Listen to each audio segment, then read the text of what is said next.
Hello friends, परीक्षा crack में आपका स्वागत है। फ्रेंड्स, हम लोग क्या कर रहे हैं, SSC CGL 2022 tier first math PYQ question की सीरीज। फ्रेंड्स, आज की क्लास हमारी 14 है। इससे पहले मैंने आपको क्लास 13 करा दी है, तो मेरे भाई किसी ने ये क्लास नहीं देखी है तो मैंने इन सारी क्लास को एक प्लेलिस्ट में डाल दिया, आप वहां से देख सकते हैं। फ्रेंड्स, आज हम करेंगे 5 दिसंबर 2022 की सेकंड शिफ्ट के मैथ के क्वेश्चन, जो कि आपके सीजीएल, सीपीओ, सीएचएसएल और जीडी के एग्जाम के लिए बहुत ही ज्यादा इंपॉर्टेंट हैंगे। तो फ्रेंड्स, शुरू करते हैं अपनी क्लास। शुरू करने से पहले मेरे भाई आपसे रिक्वेस्ट है कि अगर आप हमारे चैनल पर नए हैं तो प्लीज एक बार चैनल को सब्सक्राइब कर लें और वीडियो को लाइक कर लें। तो आइए स्टार्ट करते हैं क्लास। क्वेश्चन नंबर 1 है, एक दुकानदार को एक निवेश पर 10% का लाभ होता है लेकिन दूसरे निवेश पर 20% की हानि हो जाती है। यदि दोनों निवेशों का अनुपात 2:3 है तो संयुक्त हानि प्रतिशत डैश है। तो यहाँ पे आपको देखना अनुपात दे रखा है निवेश का मेरे भाई, 2:3 दिया है, तो इसमें कर दूंगा मैं 100 की गुणा, इसमें कर दूंगा 100 की गुणा, बन जाएगा आपका निवेश। ठीक है, तो ये हो जाएगा आपका 200 और ये आपका आ जाएगा 300। ठीक है, कहा गया पहले निवेश पे 10% का लाभ होता है, तो 100 में जोड़ दूंगा 10 तो ये हो जाएगा 110, तो इसका निकाल दूंगा मैं 110% किसका, 200 का। ठीक है, दूसरे निवेश में क्या होता है मेरे भाई, 20% की हानि होती है, तो 100 में से कर दूंगा 20 माइनस बचेगा आपका 80, तो इसका निकाल दूंगा मैं 80%। तो आपका यहां से ये आ जाएगा 220 और यहां से आपका आएगा 240। ठीक है, तो देखना यहाँ पे जो आपका दुकानदार है उसने कितने रुपए निवेश करे थे, 200 और 300, 500 रुपए निवेश करे मेरे भाई। फिर उसे मिले कितने आपके, तो इन्हें जोड़ लो, तो मिले उसे कितने होंगे, 460 मिले हैं। तो देखना निवेश 500 करे थे, 460 मिले मेरे भाई वापस, तो उसे कितने की हानि हुई है, उसे हानि हुई है यहाँ पे 40 की। तो बताओ मेरे भाई परसेंट में कितना है, तो 40 बट्टे में जाएगा आपका 500, ये जाएगा गुणा कर देंगे 100 से, तो आपका यहाँ से जाएगा आपका 5 8%, जो कि आपका ऑप्शन नंबर यहाँ पे 4 आएगा। अब हम करेंगे नेक्स्ट क्वेश्चन। क्वेश्चन नंबर 2 है, एक ठेकेदार ने 80 दिनों में एक काम पूरा करने का फैसला किया और शुरुआत में 60 पुरुषों को और 20 दिनों के लिए अतिरिक्त 20 पुरुषों को नियुक्त किया और काम को समय के अनुसार पूरा किया। यदि उसने अतिरिक्त पुरुषों की नियोजित नहीं किया होता तो कार्य को पूरा करने के लिए उसे कितने अतिरिक्त दिनों की आवश्यकता होती, निकटतम पूर्णांक तक पूर्णांकित। तो देखना आपको यहाँ पे जो आपके दिन दे रखे हैं टोटल कितने हैं, वो आपके टोटल डे आपके हैंगे 80 दिन। 80 दिन में काम करना है भाई।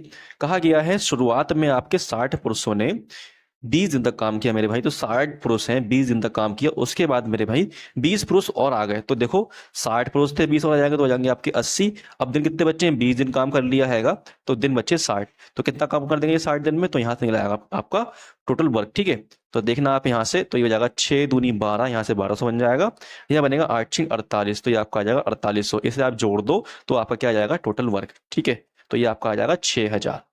ठीक, अब मेरे भाई इस 6000 को अगर 60 पुरुष काम करते तो कितने दिन में करते, तो इसे कर दो आप 60 से भाग, तो आपका यहां से जाएगा 100 दिन में करते। ठीक है, तो आप ही बताओ मेरे भाई कि काम को 80 दिन में करना था। ठीक है, अगर ये मेरे भाई अगर ये लोग नहीं लगाए जाते जो कि आपके 20 हैं, तो काम कितने दिन में होता, तो 100 दिन में होता, तो कितने अतिरिक्त दिन लगते, तो 100 में से आप कर दो 80 माइनस, तो आपका आ जाएगा 20 दिन आंसर, जो कि ऑप्शन नंबर 2 हैगा। अब हम करेंगे नेक्स्ट क्वेश्चन। क्वेश्चन नंबर 3 हैगा, नीचे दिया गया वृत्त चित्र 7 विभिन्न कंपनियों की बिक्री को दर्शाता है। इन सभी 7 कंपनियों की कुल बिक्री 2160 है। एक विशिष्ट कंपनी की बिक्री को इन सभी 7 कंपनियों की कुल बिक्री के संदर्भ में डिग्री के रूप में दर्शाया गया है। तो क्वेश्चन में कहा गया पी आर तथा एस की कुल बिक्री क्यू टी तथा यू की कुल बिक्री से कितने प्रतिशत कम है। तो देखना मेरे भाई, आपकी पी यहाँ पे है और आर आपका यहाँ पे है और आपका एस कहाँ पे, आपका एस यहाँ है, तो इसकी कुल बिक्री कितनी है आपकी, इन्हें प्लस कर लो तो आपका हो जाएगा 26 और 12 आपका हो जाएगा 38, 38 और 70 कितना जाएगा आपका 108। ठीक है, फिर मेरे भाई आप क्यू टी यू गिन लो, आप क्यू कितना, क्यू 150 है और टी कितना आपका, टी आपका 37 आएगा और आपका यू कितना है, यू आपका 15, इन्हें प्लस कर लो आपका आ जाएगा 37 और 5 हो जाएगा आपका कितना 42 और 10 हो जाएगा आपका 52, 52 और आपका 150 हो जाएगा 202 डिग्री। ठीक है, तो तुमसे पूछा गया है पी आर तथा एस की कुल बिक्री क्यू टी तथा यू की कुल बिक्री से कितने प्रतिशत कम है। तो देखना मेरे भाई कितना कम है यहाँ पे, तो आपका यहाँ आप माइनस करेंगे तो आपका यहाँ से आएगा 4, यहाँ बचेगा आपका 9, 94 कम है। तो बताओ परसेंट में कितना हैगा, किससे, आपका इस वाले से। ठीक है, गुणा कर 100 से, तो आपका आंसर यहाँ से आ जाएगा 94, 100 आ जाएगा। ठीक है, 202 आ जाएगा, नीचे से काट दो, 2 से 2 एकम 2, 2 एकम 2, इसे काट दो आप, 2 से 2 चौक 8, 2 सत्ते 14 और 0 0 तो यहाँ से आपका आएगा मेरे भाई 4 कुछ आएगा ना, तो आप चेक करो ऑप्शन में, ठीक है, किसमें 4 आएगा आपका स्टार्टिंग में। तो देखना मेरे भाई इस वाले ऑप्शन में देखना, सिर्फ ओनली 4 में क्या है, स्टार्टिंग में 4 है, बाकी किसी में 4 नहीं है, तो मेरे भाई ये हो जाएगा आपका आंसर। चाहे तो आप पूरा कर लेना, ठीक है। अब हम करेंगे नेक्स्ट क्वेश्चन। क्वेश्चन नंबर 4 है, यदि दो समरूप त्रिभुजों के क्षेत्रफल का अनुपात √3:√2 है, तो दोनों त्रिभुजों की संगत भुजाओं का अनुपात क्या है। तो देखना मेरे भाई यहाँ पे हमें क्षेत्रफल का अनुपात दे रखा है, √3:√2 दे रखा है। इसे लिख सकता हूं मैं 3:1/2:2 हमें निकालना है इसकी संगत भुजाओं का अनुपात। तो मेरे भाई कर दूंगा मैं इसका भी रूट इस तरीके से। तो इस रूट का मतलब भी क्या होगा मेरे भाई, 1/2 होगा। तो 1/2 तो ऑलरेडी है, तो इस वाले का 1/2 इस तरीके से मल्टीप्लाई हो जाएगा ऐसे। तो ये बन जाएगा आपका इस तरीके से, ठीक है। तो यहाँ से बन जाएगा आपका 3, 1 1 जा 1, 2 2 जा 4, और यहाँ मल्टीप्लाई हो जाएगा, बन जाएगा आपका 1/4, ठीक है। इसको लिख सकता हूं मैं इस तरीके से 4√3:4√2, जो कि आपका ऑप्शन नंबर यहाँ पे 4 रहेगा। अब हम करेंगे नेक्स्ट क्वेश्चन। क्वेश्चन नंबर 5 में कहा गया है √1 + cos θ/1 - cos θ +√1 - cos θ/1 + cos θ क्या होगा। तो देखना मेरे भाई आपका ये भी रूट में, ये भी रूट में, तो इसे ले लेंगे हम रूट में, ठीक है, पूरे को इस तरीके से। तो ये बन जाएगा 1 + cos θ 1 - cos θ +1 - cos θ 1 + cos θ। तो देखना मेरे भाई इसकी मल्टीप्लाई होगी ना इस तरीके से, तो बन जाएगा आपका नीचे 1² - cos², ठीक है। और ये बन जाएगा आपका ऊपर, देखो इसकी मल्टीप्लाई होगी तो बन जाएगा 1 + cos का होल स्क्वायर और 1 - cos का होल स्क्वायर इस तरीके से, ठीक है। तो देखना मेरे भाई इसको मैं लिख सकता हूँ इस तरीके से, इस वाले पार्ट को 1² - cos² थीटा क्या होता है आपका, ये होता है आपका sin² थीटा, ठीक है। इसको लिख दूंगा मैं इस तरीके से। तो देखना मेरे भाई इसमें भी स्क्वायर लगा है, इसमें भी स्क्वायर, इसमें भी स्क्वायर है, तो ये रूट कट जाएगा मेरे भाई, ठीक है। तो बन जाएगा आपका 1 + cos +1 - cos अपॉन में जाएगा sin थीटा, ठीक है। तो देखना मेरे भाई इस वाले cos से आपका cos कट जाएगा, तो आपको हो जाएगा 1/2 हो जाएगा ऊपर, नीचे आपका sin थीटा हैगा। और sin थीटा को लिख सकता हूँ किस तरीके से, इस तरीके से, इसको ना 2 cosec थीटा है, ठीक है, जो कि आपका ऑप्शन नंबर यहाँ पे 3 हैगा, क्योंकि 1/sin थीटा क्या होता है, cosec थीटा होता है, ठीक है। अब हम करेंगे नेक्स्ट क्वेश्चन। क्वेश्चन नंबर 6 है, यदि 1/x² + a² equal x² - a² है, तो x का मान डैश है। तो देखना मेरे भाई हो जाएगा आपका इस तरीके से, ये 1 लिखा है मेरे भाई, इसकी वजह मल्टीप्लाई, तो बन जाएगा आपका ये 1 = x² + a², और ये हो जाएगा आपका x² - a², ठीक है। तो देखना मेरे भाई फॉर्मूला हो जाएगा आपका a² - b² का, तो आपका a ये है, b ये है मेरे भाई, तो इसका कर देंगे स्क्वायर, तो आपका हो जाएगा x⁴ माइनस इसका करूंगा स्क्वायर, तो आपका हो जाएगा ये a⁴, ठीक है, बन जाएगा इस तरीके से। तो देखना मेरे भाई हमें निकालना है यहाँ पे x, तो देखना यहाँ पे x ले जाएगा मेरे भाई, उठ जाएगा साइड, तो आपका बन जाएगा ये x⁴ इक्वल 1 + a⁴। अब मेरे भाई यहाँ पावर 4 लगी है, तो ये लगा दूंगा मैं इसके ऊपर इस तरीके से 4 रूट, ठीक है। तो देखना मेरे भाई इसको लिख सकता हूं मैं इस तरीके से बताया आपको 1 + a⁴ 1/4, जो कि आपका ऑप्शन नंबर 4 में आएगा, ठीक है। कोई दिक्कत तो नहीं मेरे भाई, सेम यही मतलब a इधर हो गया 1 इधर आ, कोई दिक्कत नहीं उससे, ठीक है। अब हम करेंगे नेक्स्ट क्वेश्चन। क्वेश्चन नंबर 7 आएगा, एक संख्या को 363 द्वारा विभाज्य किया जाता है तो शेषफल 17 प्राप्त होता है। जब उसी संख्या को 11 द्वारा विभाज्य किया जाए तो शेषफल क्या होगा। तो देखना मेरे भाई इस 363 में आप जो बचा शेषफल से जोड़ दो, तो ये आपका हो जाएगा यहाँ पे 380। अब करो मेरे भाई इसे 11 से भाग, तो अब जो शेषफल आपका आएगा वो हो जाएगा आंसर। 11 × 33 हो जाएगा यहाँ पे, यहाँ बचेगा आपका यहाँ पे 5, ये हो जाएगा 0, और होता है 11 चौक क्या होता है आपका 44 होता है, तो शेषफल कितना आएगा आपका 6 आएगा, जो कि आपका ऑप्शन नंबर 3 आएगा। अब हम करेंगे नेक्स्ट क्वेश्चन। क्वेश्चन नंबर 8 हैगा, ए बी के धनात्मक वर्गमूल के अनुक्रमानुपाती है और सी के घन के वियुक्त क्रमानुपाती है। यदि b = 27 और c = 2 होने पर a = 15 है, तो a = 9 और c = 2 होने पर b ज्ञात कीजिए। क्वेश्चन में हमसे कहा गया है कि a b के धनात्मक वर्गमूल के अनुक्रमानुपाती है। तो देखना मेरे भाई जो आपका ये क्या हैगा, इस तरीके बन जाएगा वर्ग के अनुक्रमानुपाती है ना। फिर कहा गया है और c के घन के व्युत्क्रमानुपाती क्रमानुपाती मेरे भाई, तो जो a है मेरे भाई वो इसके घन के, किसके, c के व्युत्क्रमानुपाती इस तरीके से। तो देखना मेरे भाई आपका जो यहाँ पे ना, यहाँ पे C2 है और यहाँ पे भी C2 है मेरे भाई, तो C से मतलब है नहीं मेरे भाई, C दोनों बराबर दे रखे हैं और हमें निकालना ही B मेरे भाई, तो आपका हो जाएगा A1/A2 बराबर हो जाएगा मेरे भाई आपका B1/B2। ठीक है, तो देखना मेरे भाई पहले वाले में आपको A दे रखा है कितना, पहले वाले में आपको A दिया 15, तो आपका हो जाएगा 15/, यहाँ पे दूसरे वाले में दिया आपका 9। ठीक है, फिर आपका B1 कितना दिया, B1 दिया आपका 27, और हमें निकालना क्या है मेरे भाई, हमें निकालना है B2। एक मिनट रुकना मेरे भाई, गलत हो गया थोड़ा यहाँ पे, 27 यहाँ निकालना है B2। ठीक है, तो इसे काट दो अब 3 से, 3×5 = 15, 3×3 = 9, ये हो जाएगा 5/3 बराबर √27 का रूट मिलेगा ना, तो ये हो जाएगा आपका 3√3 हो जाएगा, बटे में आपका कितना हो जाएगा, √B2 हो जाएगा ये। तो यहाँ से एक क्रॉस मल्टीप्लाई बन जाएगा आपका 5 × √B2 = 9√3। ठीक है, 3 3 9 हो जाएगा ना यहाँ पे। तो अब देखना मेरे भाई हो जाएगा आपका √B2 = 9√3, 5 हो जाएगा नीचे मेरे भाई, ये रूट हटेगा ना यहाँ से, तो यहाँ लग जाएगा यहाँ पे स्क्वायर इस तरीके से। तो ये बन जाएगा आपका 9 में 81, 81 गुणा कर देंगे आपके इस √3 का, स्क्वायर करेंगे तो 3 बन जाएगा, तो हो जाएगा 3 × 3 = 24, तो आपका आएगा ऊपर 243, नीचे आपका आएगा 55 25। तो आपका B2 कितना आएगा, 243/25, जो कि आपका ऑप्शन नंबर 2 हैगा। अब हम करेंगे नेक्स्ट क्वेश्चन।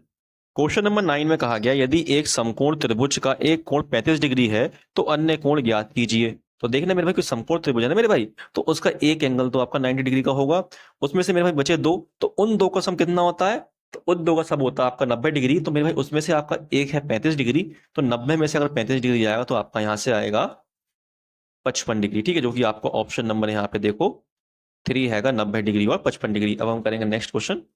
क्वेश्चन नंबर 10 में कहा गया निम्नलिखित में से कौन सा कथन सही है। तो देखना मेरे भाई पहला आपका कहा गया हैगा 100² - 99² + 98² - 97² दे रखा है इस तरीके से मेरे भाई, ये आपका है 21² तक। कहा गया इसका मान आपका 4840 हैगा। दूसरे में कहा गया मेरे भाई k² + 1/k², फिर ब्रैकेट में आपका है k - 1/k, फिर ये दे रखा है इस तरीके से, और कहा गया इसका मान क्या मेरे भाई ये है। तो बताओ कौन सा ऑप्शन में से सही है, मतलब कौन सा इसमें ये वाला सही है या फर्स्ट सही है सेकंड सही है, बताना हमें। ठीक है, तो देखना मेरे भाई पहले सॉल्व करूंगा पहला वाला, ठीक है, मैं ये फर्स्ट वाला सॉल्व करूंगा।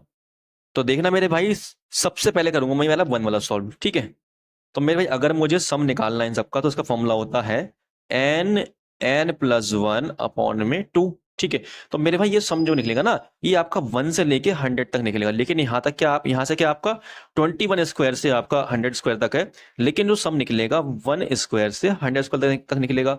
तो मेरे भाई मैं सबसे पहले निकाल लूंगा 1 से लेके 100 तक, तो नंबर ऑफ टर्म कितने हो जाएंगे आपके 100 हो जाएंगे, तो बन जाएगा आपका 100, यहाँ आपका हो जाएगा 101 बटे में जाएगा 2, 2 से कट जाएगा तो आपका आएगा 50, फिर हो जाएगा 5 × 5, 5 × 5 7 में जाएगा 0। तो मेरे भाई 1 से लेकर के आपके 100 तक कितना हो जाएगा, 5050 हो जाएगा। तो मेरे भाई हमें यहाँ पे 21 से दे रखा है, तो मैं अब निकालूंगा 1 से लेकर के आपका 20 तक, और फिर कर दूंगा इसे माइनस, तो मेरे भाई बचेगा आपका यही वाला पार्ट। ठीक है, तो अब निकाल दो मेरे भाई आप n+1/2, जो कि मेरे नंबर ऑफ टर्म लेंगे हम 20, तो ये हो जाएगा आपका 21/20, तो यहाँ पर 10 आएगा, मल्टीप्लाई करूँ तो आपका हो जाएगा 210, तो अब कर दो से माइनस, तो आपका आ जाएगा आंसर देखना। तो ये आपका 4 यहाँ से आपका 8 आएगा, यहाँ 4 आएगा, तो देखो मेरे भाई ये आपका ठीक हैगा। अब मेरे भाई सेकंड वाला देखना आप, यहाँ पे मैं दिया k² + 1/k²। ठीक है, यहाँ दिया k - 1/k, यहाँ दिया आपका k + 1/k, तो मेरे भाई ये मल्टीप्लाई होगा ना, तो बन जाएगा आपका इस तरीके से, देखो k² + 1/k तो दे रखा है ये, लेकिन जब मैं इसकी मल्टीप्लाई में करूंगा तो आपका ये बन जाएगा आपका ये a - b, और ये बन जाएगा a + b, तो फॉर्मूला बन जाएगा ये a² - b² का, तो हो जाएगा k² - 1/k²। ठीक है, ऐसे ही मेरे भाई यहाँ पे आपको दे रखा है k⁴ + 1/k⁴, फिर यहाँ पे दे रखा है आपको k⁴ - 1/k⁴। तो देखना मेरे भाई यही बन जाएगा आपका a + b, a - b दोनों सेम होंगे, तो यहाँ से बन जाएगा k⁴ - 1/k⁴, और यहाँ पे आपको दिया हैगा a + b, a - b बन जाएगा ये भी। ठीक है, तो बन जाएगा आपका k⁴ - 4 है ना, तो इससे कर देंगे हम स्क्वायर, तो ये हो जाएगा आपका k⁴ - 4 का स्क्वायर हो जाएगा 16 -1/k⁴ हो जाएगा। तो देखना मेरे भाई यहाँ से आपका ये वाला मिस है इसमें, तो ये गलत हो जाएगा, सिर्फ ये दे रखा है, ये नहीं दिया है। तो मेरे भाई ऑप्शन नंबर जो आपका सेकंड वो गलत है, फर्स्ट वाला सही है, तो मेरे भाई आपका आंसर होगा ऑप्शन नंबर 3 केवल फर्स्ट। ठीक है, अब हम करेंगे नेक्स्ट क्वेश्चन। क्वेश्चन नंबर 11 में कहा गया है cos² 35 degree + cos 55 degree × sin 35 degree + tan 34 degree upon cot 56 degree क्या होगा। तो देखना मेरे भाई जो रखा है ना आपका cos 55 लिखा है, इसको मैं लिख सकता हूँ इस तरीके से, कॉस 90 माइनस 35 डिग्री। तो आएगा क्या मेरे भाई, आएगा आपका, क्या आएगा आपका 35 भी, मतलब 55 भी आएगा मेरे भाई, माइनस करूंगा तो ये बन जाएगा आपका, देखो कॉस चेंज होगा आपका साइन में, अब मेरे भाई ये आ जाएगा 35 डिग्री इस तरीके से। तो बन जाएगा आपका क्या, ये यहाँ से कॉस 35 प्लस, और ये बन जाएगा आपका साइन 35 डिग्री। तो देखना मेरे भाई ये दोनों सेम में मल्टीप्लाई होगी, तो बन जाएगा आपका cos, sorry sine square 35 degree. और यहाँ से मेरे भाई देखो इनका सम कितना 90 है, तो ये बन जाएगा आपका 1। अब देखो मेरे भाई cos square theta plus sine square theta क्या होता है, ये होता है आपका 1 होता है, तो ये हो जाएगा आपका 1 + 1 2, जो कि आपका ऑप्शन नंबर 2 है बनाएगा। अब हम करेंगे नेक्स्ट क्वेश्चन। क्वेश्चन नंबर 12 में कहा गया यदि a माइनस बी इक्वल 2 और A cube minus B cube equal 80, तो ए बी का मान क्या है होगा।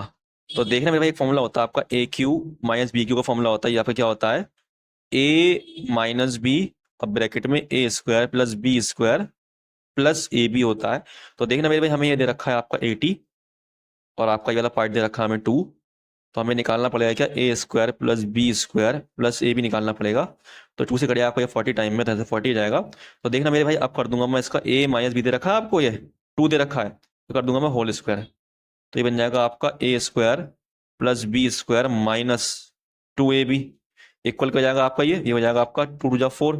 तो देखना मेरे भाई हमें चाहिए यहाँ पे ए बी, तो यहाँ कर दूंगा क्या आपका +3ab, ठीक है। तो यहाँ भी आपका क्या हो जाएगा +3ab हो जाएगा। तो ये बन जाएगा आपका क्या, A square plus B square plus A B equal 4 + 3ab बन जाएगा ये, ठीक है।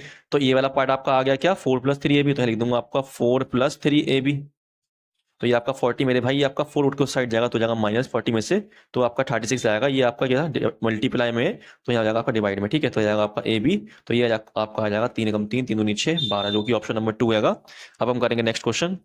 क्वेश्चन नंबर 13 में कहा गया निम्नलिखित तालिका एक परीक्षा में 6 अलग अलग विषयों में 6 छात्रों द्वारा प्राप्त अंकों का प्रतिशत दर्शाती है।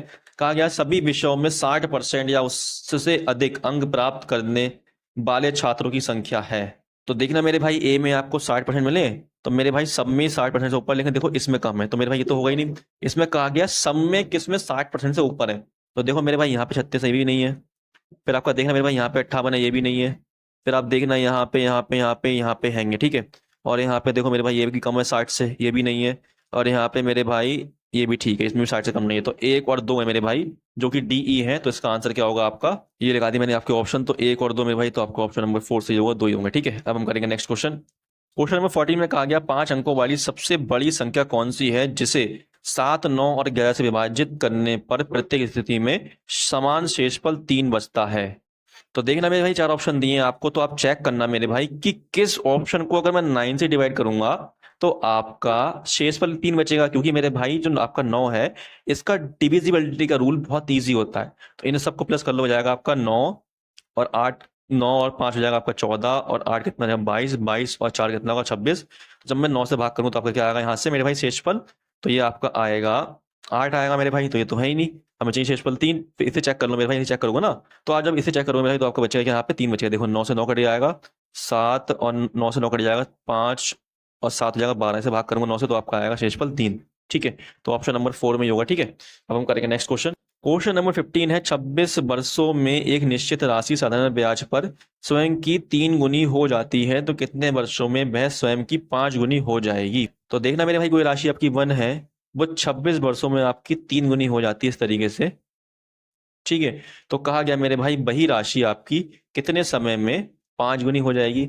तो देखना मेरे भाई यहां से आपका गैप लूंगा तो आएगा 3 में से जाएगा 1, तो बचेगा 2, और यहाँ से गैप लूंगा क्या आएगा आपका 5 में से 1 जाएगा तो बचेगा 4। तो देखो मेरे भाई ये आपका कितना गुना है 2 से, ये 2 से 2 गुना है। तो ऐसे ही मेरे भाई 26 अगर 2 से गुना तो आपका जाएगा 52 वर्ष, जो कि आपका ऑप्शन नंबर 4 हैगा, सॉरी 2 हैगा, 52 ईयर्स। अब हम करेंगे नेक्स्ट क्वेश्चन। क्वेश्चन नंबर 16 है, कहा गया नीचे दी गई तालिका 2 छात्रों द्वारा 6 वर्षों में प्राप्त अंकों को दर्शाती है। सभी 6 वर्षों में ए और बी द्वारा प्राप्त कुल अंकों के बीच का अंतर क्या है। तो देखना मेरे भाई आप इन सबको जोड़ लो, इसको भी जोड़ लो, फिर जो आएगा माइनस कर देना मेरे भाई। तो ये हो जाएगा आपका 0 0 0 नीचे 0 आएगा, 8 4 12 12 6 18 18 और 6 कितना, तो 24 24 25 26 27, चल जाएगा 2 2 3 4 5 6 7 8 9 10 11 12 13 14, ठीक है। ये हो जाएगा आपका 1 2 3 4 5, यहाँ पे आएगा 9 2 11 11 और 9 जाएगा 20 20 और 21 21 और 7 कितना होता है 21 7 होता है आपका 28 28 29 30, हाथ से लग जाएगा 3, तो हो जाएगा 3 और 4 7 8 9 10 11 12 13 14 और एक हो जाएगा 15।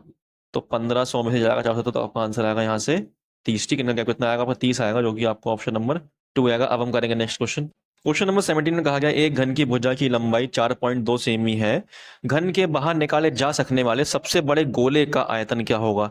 तो देखना मेरे भाई, गोले का आयतन निकालने मेरे भाई पता होना चाहिए त्रिज्या क्या होगी आपकी। तो त्रिज्या क्या होगी मेरे भाई, त्रिज्या होगी आपकी इसकी लंबाई की आधी, तो ये हो जाएगा आपका 2.1। ठीक है, तो मेरे भाई गोले का आयतन का फॉर्मूला होता है 4/3 पाई आर का स्क्वायर, आर का क्यूब होता है भाई। तो 2.1 मल्टीप्लाई 2.1 मल्टीप्लाई 2.1, आप इसे करो सॉल्व तो आपका आंसर आ जाएगा। तो ये जाएगा 7 3 21, तो यहाँ बचेगा 0.1। ठीक है, तो ये हो जाएगा आपका 4 दूनी 8 88, और ये हो जाएगा मल्टीप्लाई 1.1 मल्टीप्लाई 21 का स्क्वायर कितना होता है आपका 441 होता है, यहाँ जाएगा पॉइंट कर दो मल्टीप्लाई, तो आपका आंसर आएगा यहाँ से 8 एकम 8 8 चौक 32, 8 चौक 32 और 3 कितना हो जाएगा आपका 35। ठीक है, तो इसे आप प्लस कर दो तो आपका ये आ जाएगा यहाँ से 8 8 3, तो ये आपका आएगा 3 8 8 0 8।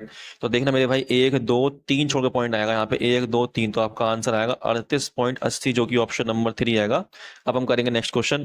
क्वेश्चन नंबर 18 है cos x cosec x minus sine x sec x का मान क्या होगा। तो देखना मेरे भाई आपका ये हो जाएगा कॉस एक्स, कॉसेक एक्स को लिख सकता हूँ मेरे भाई क्या मैं 1/साइन, तो ये बन जाएगा आपका यहाँ से नीचे जाएगा साइन। ठीक है, मल्टीप्लाई हो जाएगी तो ऐसे ही बन जाएगा आपका साइन एक्स, और मैं भाई सेक को लिख सकता हूँ क्या मैं आपका 1/कॉस। ठीक है, तो इसकी मल्टीप्लाई होगी तो बन जाएगा आपका साइन अपॉन कॉस एक्स। तो मेरे भाई बन जाएगा आपका यहाँ से इसकी मल्टीप्लाई होगी तो बन जाएगा आपका साइन एक्स कॉस एक्स। ठीक है, इसकी मल्टीप्लाई होगी कॉस की तो बन जाएगा आपका कॉस स्क्वायर एक्स, और इसकी मल्टीप्लाई साइन की होगी बन जाएगा माइनस साइन स्क्वायर एक्स। ठीक है, तो देखना मेरे भाई हम इस cos square x minus sine square x को लिख सकते हैं कॉस 2x। ठीक है, तो ऊपर बन जाएगा आपका क्या यहाँ पे 2 कॉस 2x बन जाएगा। नीचे भाई दे रखा हमें साइन एक्स कॉस एक्स दे रखा मेरे भाई, तो sine x multiply cos x. ठीक है, अगर मैं यहाँ 2 की मल्टीप्लाई कर दूंगा बन जाएगा आपका 2 साइन एक्स कॉस एक्स, तो इसे लिख सकते हैं हम कि आपका साइन 2x, तो ये बन जाएगा आपका इस तरीके से मेरे भाई साइन एक्स और कॉस एक्स। तो यहाँ मल्टीप्लाई 2 करूँ मेरे भाई, तो नीचे भी करूँगा मल्टीप्लाई 2 की। ठीक है, तो बन जाएगा आपका यहाँ इस तरीके से 2 कॉस 2 थीटा, नीचे बन जाएगा आपका क्या देखो ये वाला क्वेश्चन, तो आपका जाएगा साइन 2x। तो देखना मेरे भाई कॉस अपॉन साइन क्या होता है, कॉस अपॉन साइन आपका होता है कॉट, तो ये बन जाएगा आपका 2 कॉट 2x, जो कि आपका ऑप्शन नंबर 4 आएगा। अब हम करेंगे नेक्स्ट क्वेश्चन। क्वेश्चन नंबर 19 में कहा गया शांत जल में एक नाव की चाल 5 सही 1/3 किलोमीटर घंटा है। यह पाया गया है कि नाव को धारा की विपरीत दिशा में एक निश्चित दूरी तय करने में लगने वाला समय धारा की दिशा में वही दूरी तय करने में लगने वाले समय की 3 गुनी है, 3 गुना है। नदी की धारा की चाल ज्ञात कीजिए। तो देखना मेरे भाई हमें क्वेश्चन में, तो क्वेश्चन में दे रखा है मेरे भाई यहाँ पे चाल दे रखी नाव की, और हमें धारा की विपरीत दिशा में निश्चित दूरी तय करने में लगने वाला समय धारा की दिशा में वही दूरी तय करने में लगने वाले समय से 3 गुना अधिक है। तो देखना मेरे भाई विपरीत दिशा में जाएगा तो उसकी स्पीड होगी x - 1, और धारा की दिशा में जाएगा तो आपकी उसकी स्पीड होगी x + y। तो मेरे भाई जो समय आपका यहाँ लग रहा हैगा इससे 3 गुना समय लग रहा है मेरे भाई यहाँ पे। तो यह टाइम का रेशियो मेरे भाई, तो आपका स्पीड का रेशियो क्या होगा, स्पीड रेशियो क्या होगा, इसका उल्टा हो जाएगा 1:3 हो जाएगा यहाँ पे। तो यहाँ मेरे भाई आपका x - y आपका 1 हैगा, और x + y कितना आया 3 आया है। तो यहाँ से निकालूँ आपकी x की वैल्यू, x क्या होगा मेरे भाई, इन 2 कर दो प्लस तो जाएगा 3 और 1 4, और कर दो 2 से भाग तो आपका आ जाएगा 2।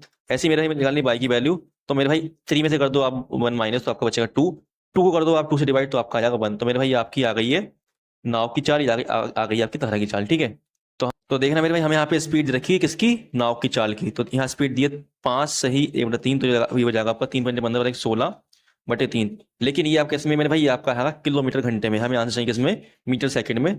तो इसे कर दो आप गुणा किससे 5/18, तो बन जाएगा आपका यहाँ पे 2 8 16 2 9 18, तो बन जाएगा आपका 8 पंजे 40 और 3 27। तो आपकी धारा की नाव की चल कितनी आ गई 40/27।